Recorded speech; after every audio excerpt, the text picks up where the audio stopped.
Part 3 of The Nuclear Deep End, an EMP Apocalypse episode series. Part 4 is under construction. Like and subscribe so you don't miss it. Copyright, Firefly, 2023. Voiced by AI. Chapter 7. Silence has hung in the air for a while now. Luckily, Amanda picked up the walkie earlier. That makes me feel better about her chances.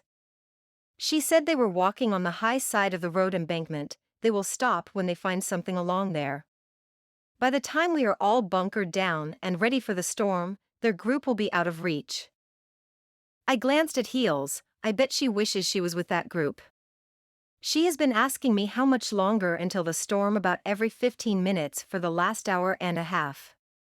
At one point I had considered giving her my watch, but if something happened and we got separated, I could potentially lose it forever. I sure don't want to start this new life out, handing my precious tools away.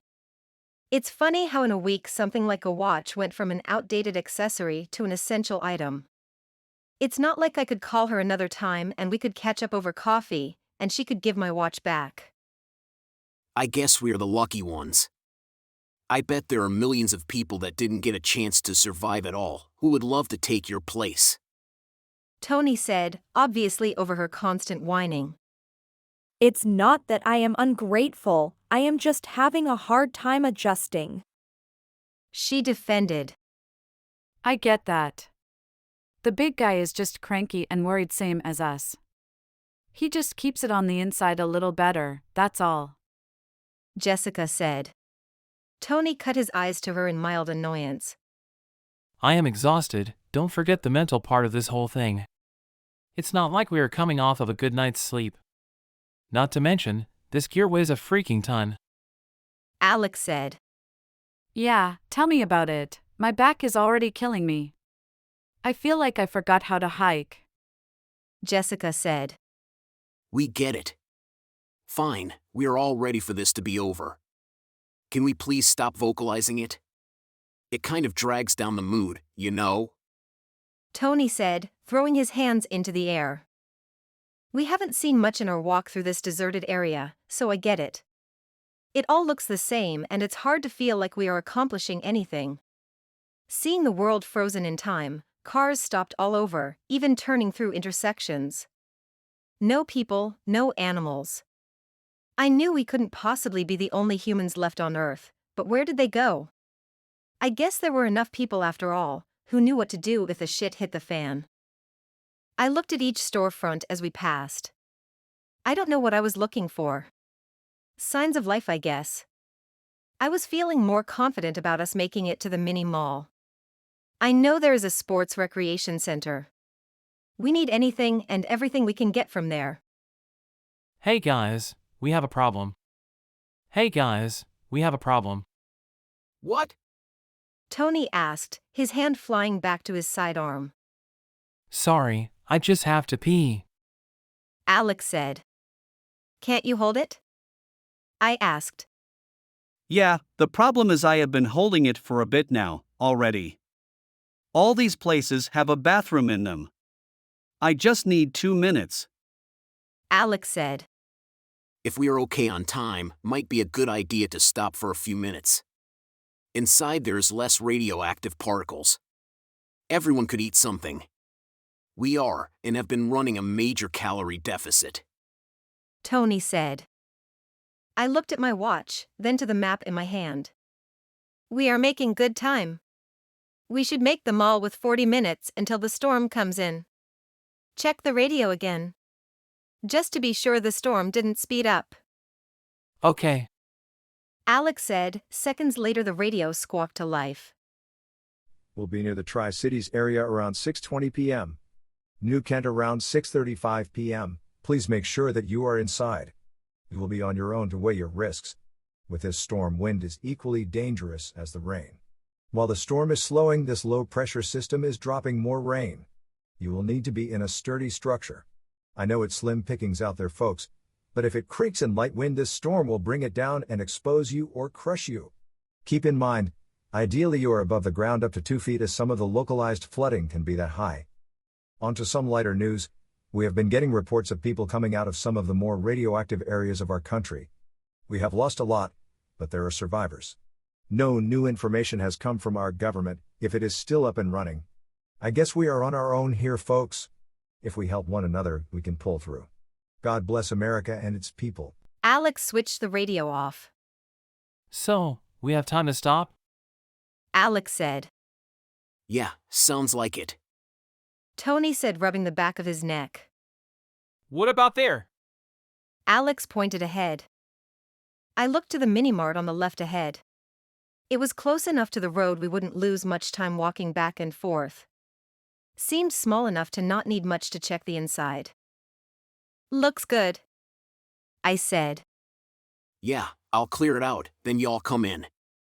Tony said, steering the group to the left. I am going to pee too. I know we need to be quick, but if we are all stopping, then it's better to only have to do it once, I said. Yeah, we need to be ready for the storm before it gets here, and need to have ourselves ready to stay put if necessary. Tony said. For how long? Heels whined. No kidding. At this rate, this will take forever. Jessica reflected Heels' tone. I want to get the show on the road, just as much as you do. I have cats at my house. Their gravity feeders only hold about 3 weeks of food. If we are only covering a few miles a day, they will starve before I got home, I said, deciding it was best to keep the information on exactly what else was at my house to myself. I am a firm believer that loose lips sink ships. Didn't you say that you are walking to the mountains after Richmond? Jessica asked.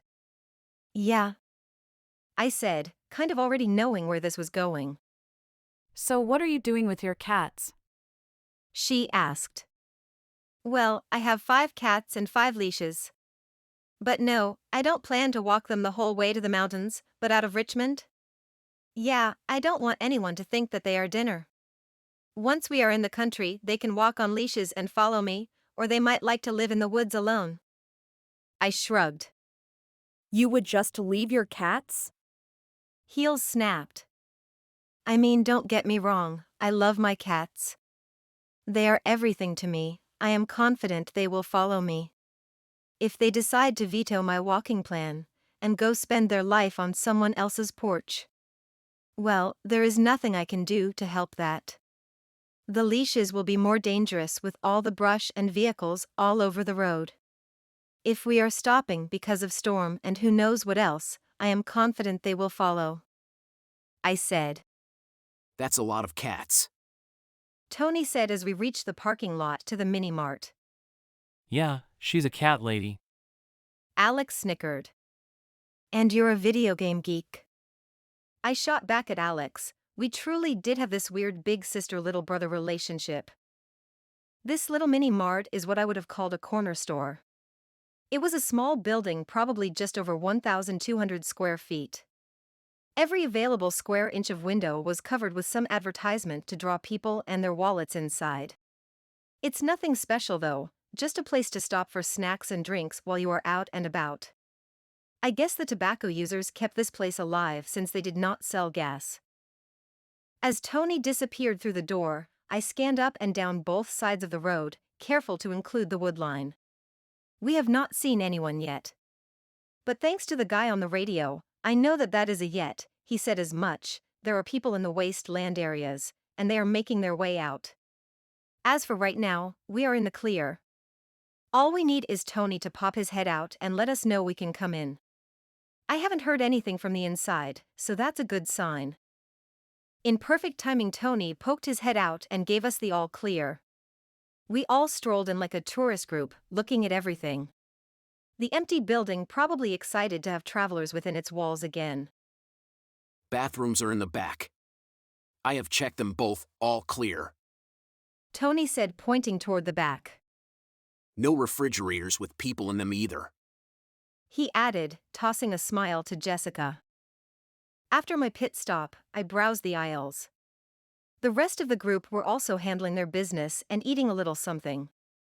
I found some pens and a few notebooks. Since I was in my want-to-be radiation suit, I picked them up and ripped open the packaging. I scribbled a note for anyone else who might have stopped through. I included the date at least, or what I thought was the date. I didn't say where we were headed or anything. Just provided some radiation care tips and the radio station we found with a live human doing the broadcast. Just something to say, hey, you're not alone. They might already have all this information, but I am not ready to give up on humans. I would just like to encounter them on my terms. However, we don't need anyone we don't know following us. Ready? Tony asked the group. No, but I don't want to stay, either. Heels said. That was enough to have us moving toward the door. I hate to feel so frustrated with her. I don't want to walk either. I would like life to go back to normal. I was already over this and it had only begun. But it's not like we can just turn it off. It's not a game. Millions of real people have died and will continue to die until there is just a few of us left. There is no easy way to state how much this sucks. I guess we are all struggling on our own levels, though some of us could do a better job expressing it. Or, at least stop taking it out on everyone, I thought, looking at Heels. The good news is, we have 1 mile left, or about a 20-minute walk. That puts us getting there with almost an hour to spare. I said, trying to lift the draining tension building around our group. It's just so damn glum out here. Alex said. It's the dense cloud cover in the sky, the damp feeling in the air. I don't know, maybe this is why animals know it's about to rain. We always overlooked it because we were so focused on everything else. Jessica said. I just don't know what to do with anything anymore. What is the point now? Heels asked. The point is to live, to be strong. We are here to pass on the memory of those who are not. The legacies of people who have passed. Jessica said, still watching the woods. I couldn't tell if this was coming from somewhere deep, or if she was over Heels and her constant complaining. Either way, she summed it all up well. We are here, they are not. And it's our job to survive to tell the tales of those who did not make it. That seems dumb. I had a life and I was on my way to everything I had wanted. Then boom, it just stopped. I bet you don't know anything about accomplishing your goals. Have you ever tried to accomplish anything besides waitress at a truck stop? Heels snarled. Jessica froze in mid-step. Her face flushed, redness creeping up her neck. Fuck, I thought. Just like some snooty lady to make assumptions. Man, we do not have time for this. I wanted to just scream at them to keep going. I didn't. I know this has to happen. It's my fault, honestly, for not putting Heels all the way in her place when she had talked down to me day one. This lady does not seem to comprehend. To some people, money is only money. It only complicates life and steals from your family time. Jessica finally continued forward. She must have been choosing her words carefully because without looking in Heels' direction, she said, You don't know a thing about me. You look down on me from your fancy life. I had one of those once. It can be taken away in the blink of an eye. I was married, met my husband in boot camp. I served 8 years before we decided to have children. I became a second-grade teacher on base so we could raise our family. I was so thankful when he got a desk job. No more being shot at overseas. She nodded toward Tony, then continued. We had a perfect life until, one night on our way home from my daughter's ballet recital. I never even seen the drunk driver that slammed into the side of our SUV. I was the only survivor. I prayed beside my children's hospital beds. So yeah, I'll give it to you, I'm a little beaten down right now, it's only been 2 years. But I live for that day that I first realized the sun was shining. I felt the air again on my face. My heart was heavy, but I was still here to enjoy this life, and I better have some good stories when I get up there. Bet they weren't expecting this. She wiped away a tear. I glanced at Heels out of the corner of my eye. She was just looking down, tears in her own eyes. Good, I thought. Tony put a hand on Jessica's shoulder. I know she is going through her own problems. But problem is she thinks she is better than everyone else, like her big important job and house makes her better than us somehow. Well, it doesn't.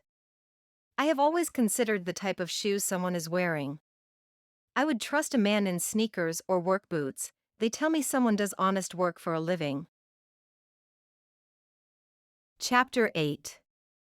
We had a silent next 20 minutes. I knew I was lucky. I didn't have a family to worry about. Not due to something tragic like Jessica, just that I was a lone wolf type. My grandfather was the last living relative that I spoke to, and he passed a while ago. I guess the whole group was doing some reflection, so I didn't say anything as we approached the mall. I just started veering to the right, the group followed. It looks like it is up high enough on the embankment. Tony said. He was right. This side of the road was significantly higher than the other. It would allow the rain to run off. Our best shot at not getting trapped by the flood. If the rain did get bad, the high side of the embankment could act as a riverbed, though I felt real sorry for who was stuck on the other side. Looks like it might be a bit more challenging to get up there in this slippery goop. What would have been a slight struggle, now looks like a damn slip and slide. Alex said. Wonderful news. Tony sarcastically said. We can use this branch here. Jessica said, climbing up flawlessly. Okay, just do what she did. Tony said, gesturing for Alex to go. Alex also scrambled up quickly. However, on my climb up I slipped a bit. It was not as easy as Jessica and Alex made it look. She definitely has what it takes to make it out here. I am glad she came along. It took me a few tries to heft myself up like she did. Alex also helped by pulling on my backpack. I scrambled to my feet as quickly as I could, and peered over to the edge. I didn't feel too bad about my performance knowing Heels was next. Unfortunately, my ego would remain bruised. Heels bounced up to the top in much the same fashion as Jessica. I again mentally added a point for her on our scoreboard. We are nowhere near even, but she is still in the game. She was followed by a thud from Tony as he pulled himself up and over. With that, we started walking toward the mall. I looked at the group. Now that we are all covered in this goop, when we get inside, it might be a good idea to leave our suits on the outside part of the mall. I suggested. Want to get rained on? Alex asked. No, not on the outside, just inside of the doors. Maybe hide them in a store there. So we don't get this goop everywhere. But we are going to have to help each other get out of them. Hopefully we can find some way to clean them. I explained. A bunch of water bottles would help. There must be drains in the floor somewhere. Alex said. That will give us something to do while we ride out this storm. Tony said. It didn't take us long to get most of the way through the parking lot.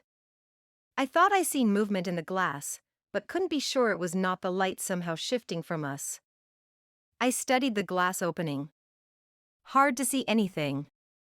This wasn't a very big building, but I would guess there are people inside. I would assume Tony has come to this same conclusion, as his pace drastically slowed. He didn't say a word, or reach for a weapon, however. There are people with guns. Heel's panic-stricken voice sliced the air. I locked onto the two guys who had moments ago walked from just beyond the shadows. They were standing side by side, one in each of the But two they doors. don't seem friendly. I would like to say they are Why just are they keeping guarding the watch, door with but guns? those larger rifles tell me otherwise. We might not like what we are walking into. Are we really going in there? Heels asked. We have to. They have already seen us. Tony said.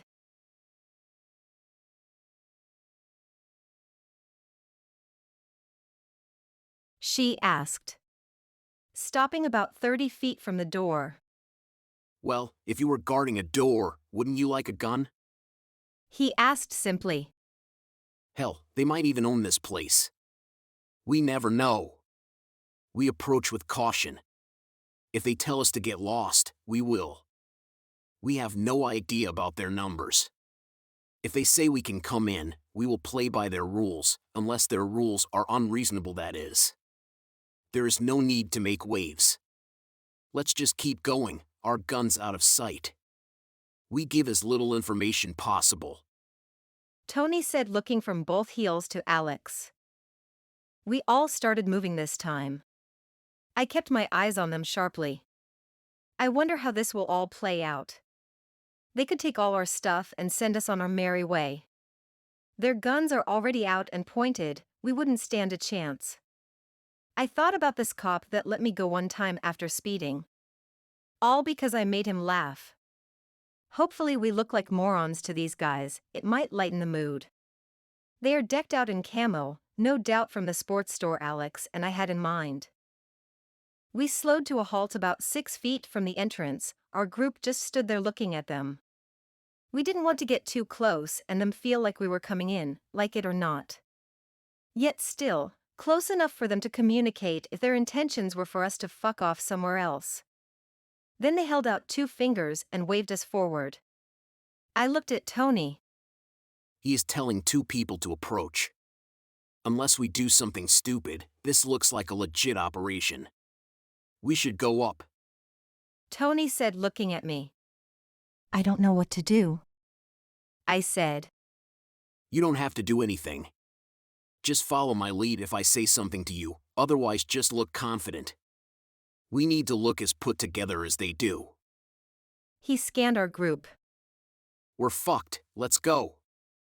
He said and started forward. Be careful! Alex called after us. No worries. I called back. I hoped this was the case. Right before we reached the door, Tony whispered We got this. Once we were within 4 feet or so, Tony slowed. They waved us forward again, and put a hand up when we were about 2 feet away. Okay, so close enough for a conversation, I thought. They could have shot us forever ago if they had wanted to, probably way before we would have even seen them. How's it going? Tony said casually. Almost like he was somewhere, shooting the breeze with an old friend. Fine.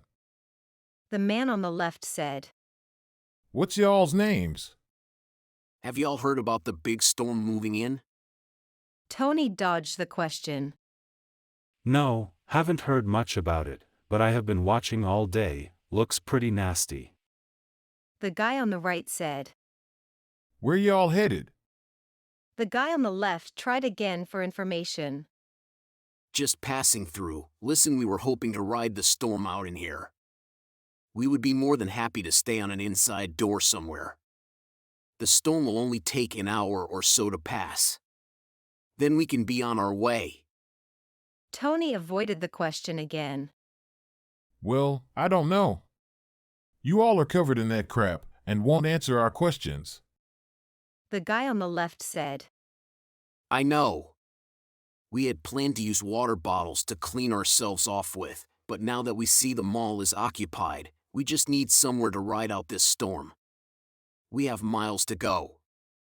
Tony said. I assumed he was trying to make us feel as non-threatening as possible.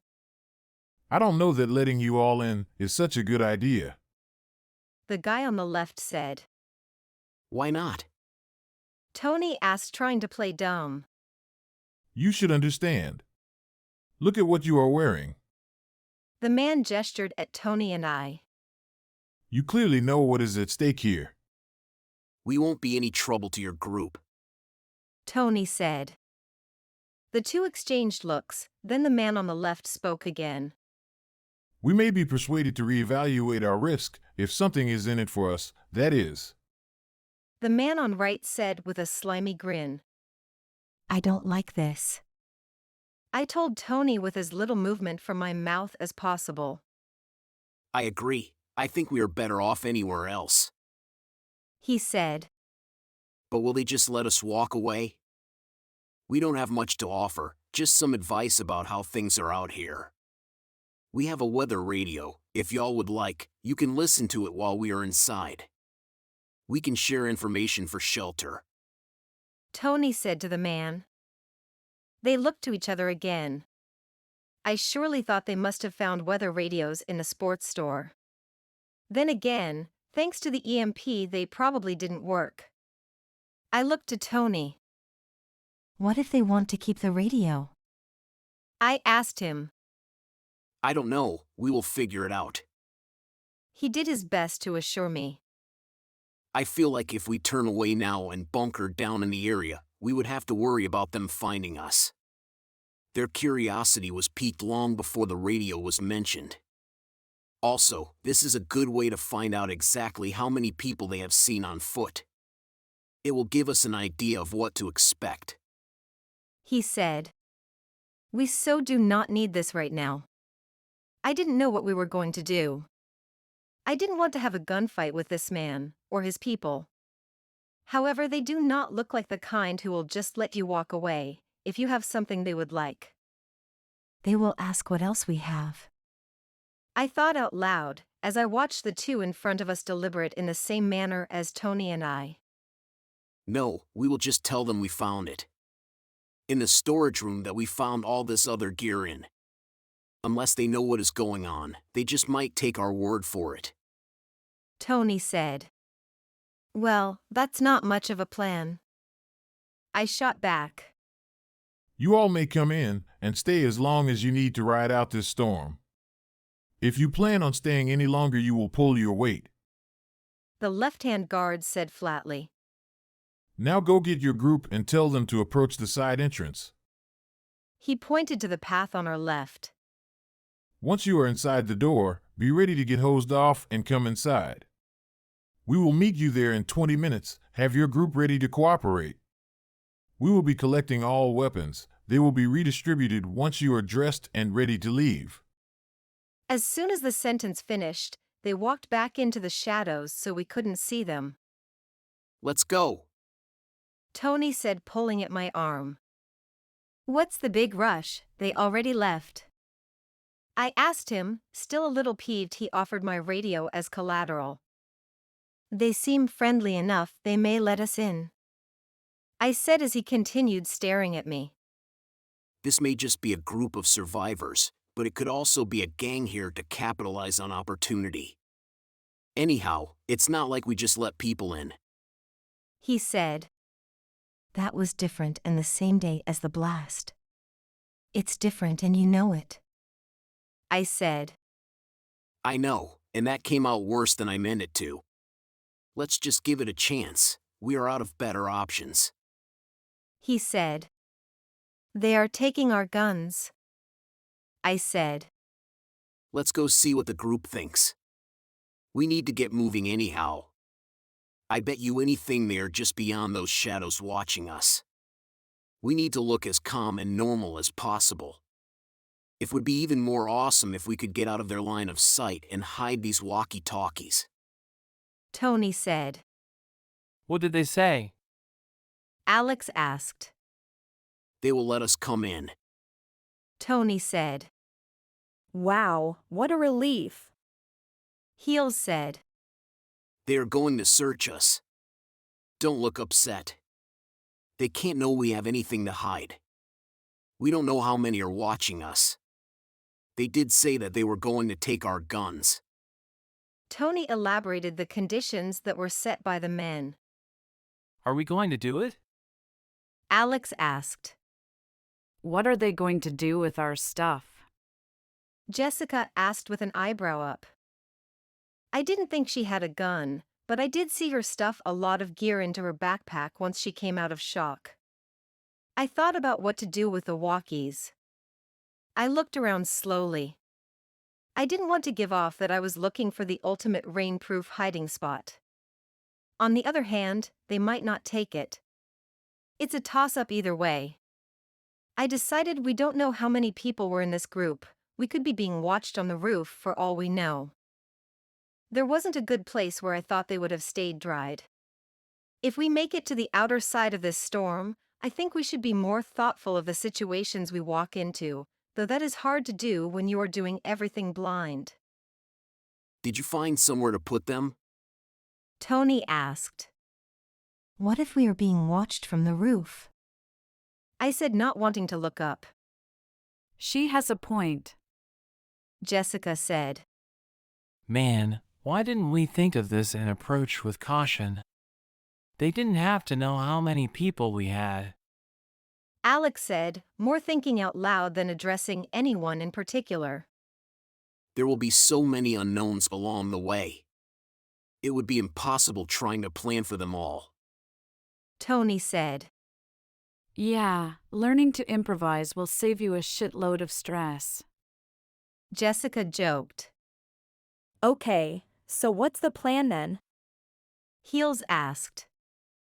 Basically, we will just follow their instructions. As long as everything seems on the up and up, we are good. Though if this thing goes tits up, I'm not too sure what we can do about it. Hard to evaluate the situation when we know nothing about it. Tony said. They might have some information that they can give us as well. I mean, unless something changes, all we can do is take them at face value. I mean, we are more likely to think everyone is a threat, and that is good, but right now, I think we just need to go with the flow. Jessica said. I agreed though, as I looked over the unkempt parking lot, to the side where they had indicated. I wondered if this was just trap. We cannot see what is waiting for us over there. Jessica and Tony are right. They have more experience with this type of thing.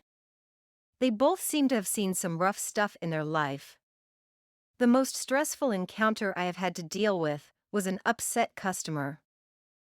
At about 15 minutes after our first contact with the group, we walked over to the side of the building just like we were instructed to. The group was somber. The storm was moving in, and we were out of options. On the bright side, they said we would be hosed off. I guess they must have known something about what is going on after all. Once we were at the corner of the building, we could see a fence that appeared to have been forced open. I guess we have not been the first to come through here, or they were using this as a way in and out, and were bunkered down for the long haul, here in the mall. I couldn't see anything past the fence. The fence had plastic blinds built into them, so you couldn't see into what I would guess was the loading dock. I looked around at the nervous faces. We got this, I said. Chapter 9.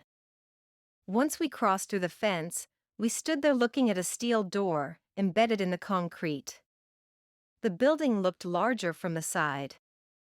You could see how far back the cinderblock structure extends. The door remained motionless as we all looked at it blankly, wondering what was next. As if to emphasize our need to hurry, thunder rolled off in the distance. I listened intently for sounds from the other side of the door. I was looking for any extra bit of information. Anything to give us a leg up. Then the door slid back. In doing so, it revealed what I would assume was the same two men from the front of the mall. Only now they each had on respirator masks, and were covered in trash bags. Somehow this helped me to relax. They were just as unprepared as we are. They stood to each side and motioned us to come in. I was happy Tony walked in first, cool as a cucumber like normal. The rest of us was a bit lackluster as far as enthusiasm is concerned.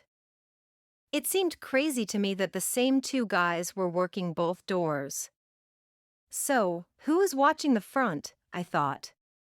Something seemed off. I thought there would have been more people here.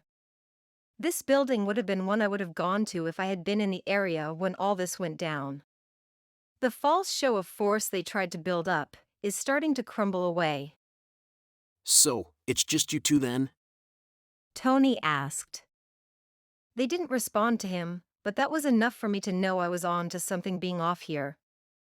With only a brief look to Tony, one of the guards, I couldn't tell which one from the masks, gestured toward the long hallway. We will all walk this way. The first room we come to, you must remove all of your belongings and lock them up. This was previously the employee locker room, so we will have to assign you lockers and combinations. You must then get into the showers and rinse off. There are clean towels and clothes waiting for you on the benches. Please remember you will be patted down for weapons. We are being trusting and giving you access to your belongings. Don't fuck it up. Now move. The guard barked. It was a different voice from the guard at the front, but only one of them had spoken enough for me to know that was not his voice. Could it be the other one was talking trying to throw off Tony?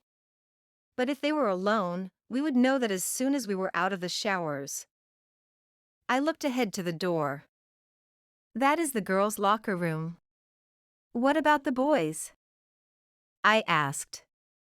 They will use the same one. Turn around and don't look at each other, or take turns. It doesn't matter to me. You wanted help, these are the terms you accepted. The same guard said. I didn't like the sounds of that either. I mean, from this guy's logic, we have already agreed to about any condition. True, we would know where our things were locked up at, but if they gave us the wrong combinations, then we would not have our things anyhow. I felt like a pig going to slaughter, and I have only barely started their process. Both guards turned and we made the whole 15-foot walk to the other side of the hallway where the large women's sign hung. We all stopped and looked at each other, and started entering the locker room one at a time. Just as I was wondering if the guards were going to follow us in, they walked in, one speeding to the front to grab a clipboard off the wall. I am going to write down your locker number and code. Once that is done, we will give you your privacy, and wait for you in the conjoining room after the showers. I just looked at these guys and cringed. I wish they would take their stupid clipboard and get out of here. I'm sure there is a third slime bag waiting somewhere around here to go through all of our things once we have moved to the showers. I looked slowly around the room, the thought creeping me out. We were surrounded by walls of lockers, with benches sparsely placed. After handing out our combinations, the guards did as they promised and left the room. I don't like this. I think they locked the door we just came through. Heels said. Yeah, I saw that too. I am going to go check it out. If one of them walk in, just ask loudly how to take your suit off, so I can just start acting like I can't find my locker. Jessica said, turning back the way that we had come. Wonderful news. Tony said dryly. What do you think they want from us? Alex asked Tony. Not a clue. We just need to play it cool. They may seem off to us, but with everything so weird it's hard to tell if someone is off or just overcompensating. He said. We just need to get undressed and move along or they will get suspicious. Jessica rejoined the group. She pulled her thumb along her neck in a cutting motion. That was confirmation that they have locked the door. Well, we wanted to be inside away from the storm. The thunder is getting louder by the minute. So, until we see otherwise, creeps or not, I am going to be grateful for the help. I know why we couldn't let people in, I am just thankful this situation was different. Heels said. What a funny time to find the optimism in life, I thought. Sometimes I didn't know if she was just spouting all the crap that came to her mind. 1 second, she is Miss Complainer, the next a life-loving adventurer. Well, I guess that is better than the whining. We walked into the small shower room one at a time. There were about a dozen stalls so we could all get in at the same time. It was probably for the best that we wash off. We haven't gotten to since we have started our walk. If this was all legit, I wondered what the chances we could shower once we got our suits back on, so those were cleaned as well. I would have liked the mall to be empty or at least have a less hostile atmosphere to it. We really could use a place to ride out the storm. I can't shake the feeling of just walking into a loony bin. I wrapped myself in a towel before leaving my stall. I think everyone has seen enough of me on the walk in here. I wondered what clothes they had for us. Did they know to only get them from the inside? I had to put my life into the hands of complete strangers, and I did not like that one bit. Everyone ready?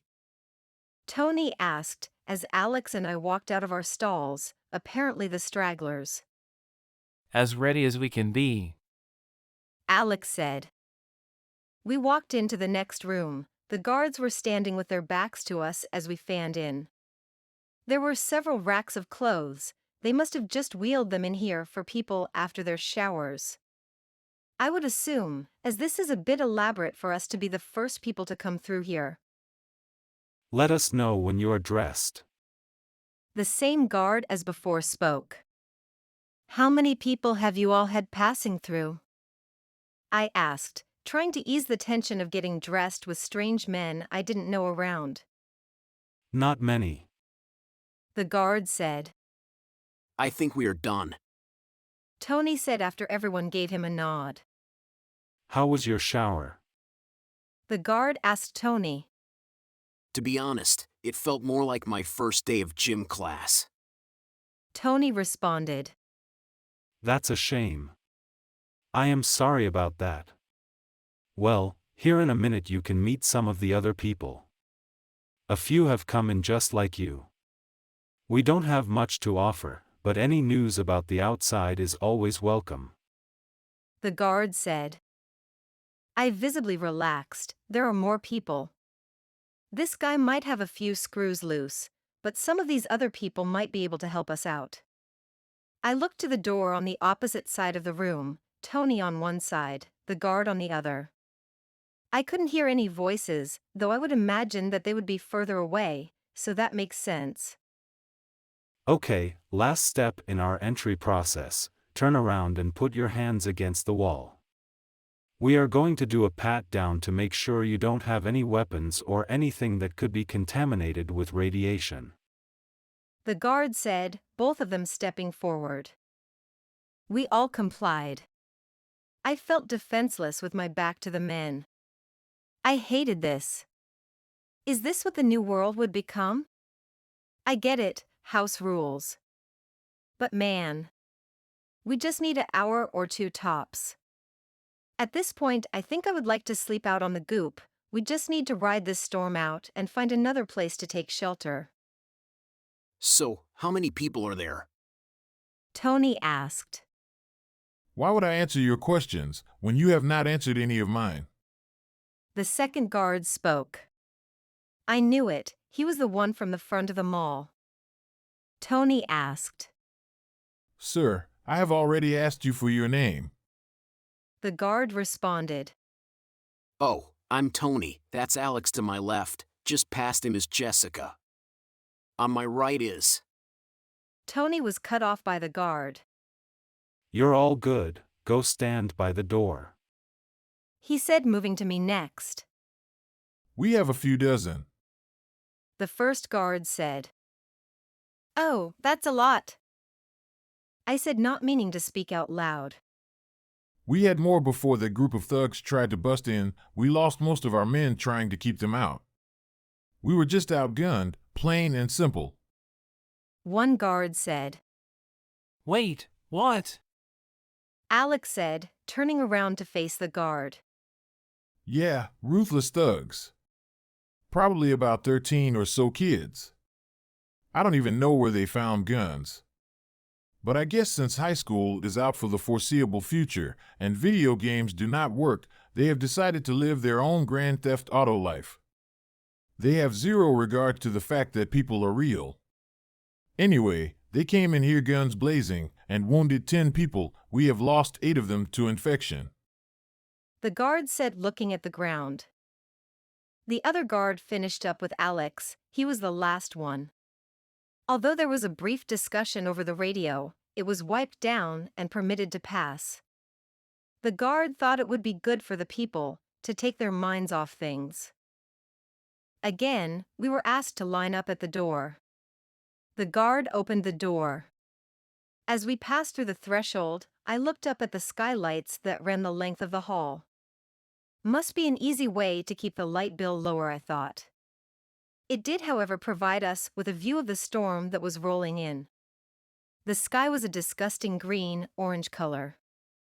You could see massive dark clouds that were almost black racing past on a lower part of the jet stream. Yep, this thing is going to do some damage. The glass top to this hallway makes me not want to leave my gear so far away. You would think this guy would want us to have more guns with the gangs out. Once we reached the end of this hallway, another door opened. Chattering voices bounced off the hallway once the door was opened. As we made our way in, the chattering died off. They must know this routine. All eyes shifted to us. The guard we encountered first bellowed. You might as well get comfortable. This is where people hang out for the most part. Some of us have been in here since day one, others joined later. He said, glancing to the guard at his side. Tony walked over to one of the unoccupied cafeteria tables. The thunder boomed again outside. Sounds like it is here, I thought. Well, we've done the best we could. Nothing really went to plan except the mall still being intact. I looked at the younger woman walking up to the table. She sat, smiled, then said, "If you get the chance to leave, you should. Some of these people here are not part of the original group. And, I'm guessing they only let you in hoping that you will stay. You need to find us help." She said, never dropping her smile. If you need help so bad, then why are you smiling? Heels asked. She nodded to the guards around the room. If they think this is anything other than a friendly greeting, they will lock us all down again for trying to escape. You have not seen what they do to people. They enjoy seeing people in pain. Wait, slow down. What are you talking about? Tony asked. We started out as a group of about 15. Then after the first few days this group came in, saying that they were lost and not from here. They needed a safe place to stay until help arrived. So, we let them in. Well, more and more these violent thug types keep making their way into the mall. They do whatever they would like with us. She shuddered. I don't know what we can do. There is no help out there. Tony said. The older of the two guards, he is with us. I'll be back in a bit. Let me go gather a greeting party. The girl said and dashed off as quickly as she came over. What a strange girl. Jessica said. Yeah, I wonder what she was going on about. Tony said. I'm not sure. Something for sure is wrong here. Did you hear the way she said they do anything that they want? I wish we could help, but I don't know how to exactly help without getting ourselves killed. I said. I think this whole place is full of whack jobs. For all we know, this is where they drop patients from the loony bin. Tony joked. The thunder rolled again, the room silenced. You could hear the wind whipping violently outside in the storm. I hope the roof is good, I thought. I looked at the windows in the front of the cafeteria. All you could see is a wall of yellow rain. I was worried with this rain it may start coming side. The mall is not turning out anything like I had hoped it would. Thank you for listening to Part 3 of The Nuclear Deep End, an EMP Apocalypse episode series. Part 4 is under construction. Like and subscribe so you don't miss it. Copyright, Firefly, 2023. Voiced by AI.